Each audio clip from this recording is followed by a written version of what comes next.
Assalamualaikum warahmatullahi wabarakatuh. Perkenalkan, nama saya Dias Adiko Tejayo dari Fakultas Tarbiyah, Prodi PGMI2F.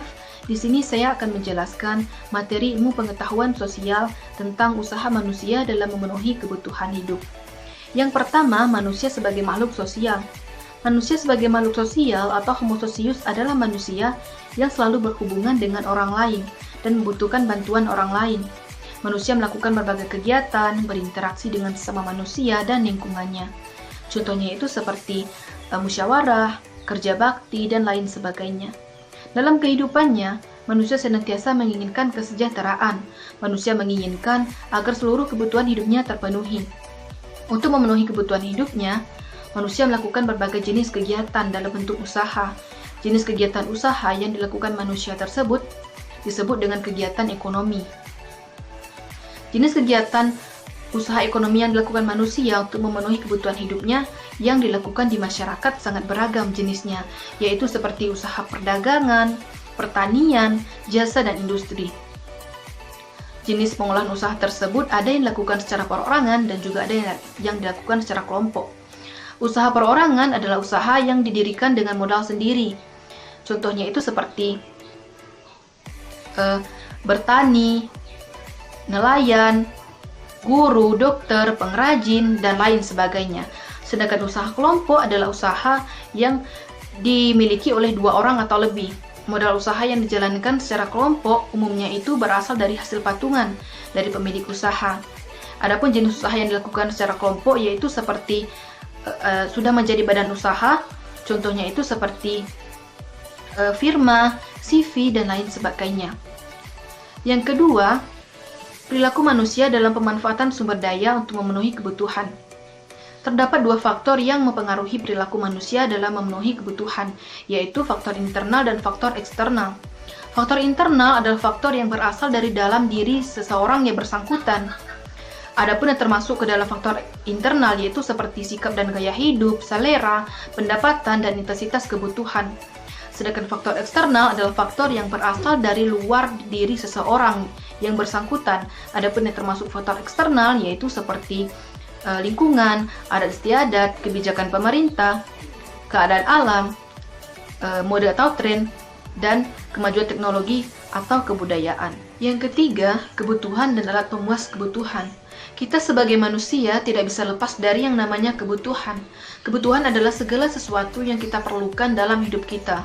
Adapun macam-macam kebutuhan yaitu dibedakan menjadi 4. Yang pertama, kebutuhan menurut tingkat kepentingannya dibedakan menjadi kebutuhan primer, sekunder, dan tersier. Kebutuhan primer atau kebutuhan pokok adalah kebutuhan yang wajib diutamakan dan harus segera dipenuhi. Contohnya yaitu seperti makanan, minuman, pakaian, tempat tinggal, dan lain sebagainya. Yang kedua, kebutuhan sekunder atau tambahan. Contohnya itu seperti meja, kursi, televisi, dan lain sebagainya. Sedangkan kebutuhan tersier atau mewah adalah kebutuhan yang bisa terpenuhi setelah kebutuhan primer dan sekunder terpenuhi. Contohnya yaitu seperti sepeda motor dan mobil. Yang kedua, kebutuhan menurut sifatnya dibedakan menjadi kebutuhan jasmani dan kebutuhan rohani. Kebutuhan jasmani adalah kebutuhan yang dibutuhkan oleh fisik manusia agar dapat hidup dengan sehat dan baik. Contohnya yaitu seperti olahraga, makanan, minuman, dan lain sebagainya. Sedangkan kebutuhan rohani adalah kebutuhan untuk kepentingan jiwa manusia. Contohnya yaitu seperti rekreasi. Yang ketiga, kebutuhan menurut waktunya dibedakan menjadi kebutuhan sekarang dan kebutuhan yang akan datang. Kebutuhan sekarang adalah kebutuhan yang dibutuhkan sekarang dan pemenuhannya itu tidak dapat ditunda-tunda. Contohnya yaitu seperti kebutuhan obat pada saat sakit, kebutuhan makanan pada saat lapar, dan lain sebagainya. Sedangkan kebutuhan yang akan datang adalah kebutuhan yang dapat ditunda pemenuhannya atau masih bersifat cadangan saja. Contohnya yaitu seperti tabungan, asuransi, pendidikan, dan lain sebagainya. Yang keempat yaitu kebutuhan berdasarkan subjek yang merasakannya. Dibedakan menjadi kebutuhan individu dan kebutuhan kelompok. Kebutuhan individu adalah kebutuhan yang dibutuhkan oleh individu secara perorangan atau langsung berhubungan dengan individu, serta pemenuhannya dilakukan secara perorangan. Contohnya yaitu seperti kebutuhan kacamata minus bagi orang bermata minus dan kebutuhan sepatu olahraga bagi orang yang suka berolahraga. Sedangkan kebutuhan kelompok adalah kebutuhan yang dilakukan oleh sekelompok orang dan pemenuhannya itu dilakukan secara bersama-sama. Contohnya yaitu seperti lapangan bola basket, kolam renang, jembatan, jalan raya, dan lain sebagainya. Karena kebutuhan manusia yang semakin banyak dan sangat beragam, maka diperlukan alat pemuas kebutuhan. Alat pemuas kebutuhan adalah suatu benda, baik barang maupun jasa, yang bisa memuaskan kebutuhan kita. Adapun macam-macam alat pemuas kebutuhan yaitu dibedakan menjadi beberapa bagian. Yang pertama menurut wujudnya, dibedakan menjadi barang atau benda konkret dan barang jasa atau benda abstrak. Barang atau benda konkret adalah alat pemuas kebutuhan yang dapat dilihat, diraba, dan dirasakan manfaatnya. Contohnya itu seperti rumah, pakaian, nasi, roti, dan lain sebagainya. Sedangkan barang jasa atau benda abstrak adalah alat pemuas kebutuhan yang hanya dapat dirasakan manfaatnya, akan tetapi tidak bisa dilihat ataupun diraba. Contohnya itu seperti hiburan musik, layanan angkutan, dan lain sebagainya. Yang kedua, menurut kelangkaannya, dibedakan menjadi barang bebas, barang ekonomis, dan barang elit.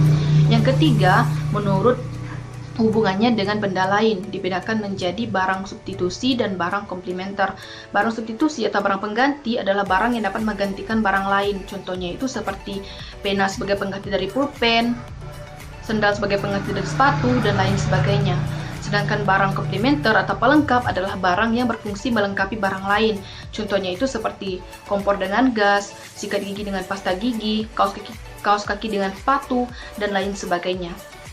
Yang keempat, menurut tujuan pemakaiannya, dibedakan menjadi barang produksi dan barang konsumsi. Barang produksi adalah barang yang dapat digunakan secara langsung untuk memenuhi kebutuhan hidup manusia. Contohnya itu seperti pakaian, rumah, dan lain sebagainya. Sedangkan barang produksi adalah barang yang digunakan untuk proses produksi guna menghasilkan barang lain untuk memenuhi kebutuhan hidup manusia. Contohnya itu seperti mesin percetakan. Yang kelima yaitu barang menurut sifatnya, dibedakan menjadi barang tetap atau barang tidak bergerak dan barang bergerak. Barang tetap atau barang tidak bergerak adalah barang yang kedudukannya tetap dan atau tidak dapat dipindahkan. Contohnya itu seperti tanah, gedung, pabrik, dan lain sebagainya. Sedangkan barang bergerak adalah barang yang kedudukannya dapat dipindahkan. Contohnya itu seperti sepeda motor, mobil, baju, perhiasan, dan lain sebagainya. Yang keenam yaitu barang menurut proses pembuatannya, dibedakan menjadi barang mentah, barang setengah jadi, dan barang. Yang keempat, pemanfaatan sumber daya alam yang langka dalam memenuhi kebutuhan, dibedakan menjadi beberapa bagian, yaitu yang pertama, kelangkaan sumber daya alam meliputi tanah, air, hutan, barang tambang, dan hasil laut. Yang kedua, kelangkaan sumber daya manusia. Yang ketiga, kelangkaan sumber daya modal. Dan yang keempat itu kelangkaan sumber daya pengusaha. Dalam berinteraksi di masyarakat, antara manusia yang satu dengan manusia yang lainnya akan saling ketergantungan dan saling membutuhkan. Oleh sebab itu, harus kita sadari bahwa tidak ada satupun manusia yang dapat hidup tanpa adanya interaksi dan bantuan dari orang lain. Mungkin itu saja yang dapat saya sampaikan. Lebih dan kurang saya mohon maaf. Wassalamualaikum warahmatullahi wabarakatuh.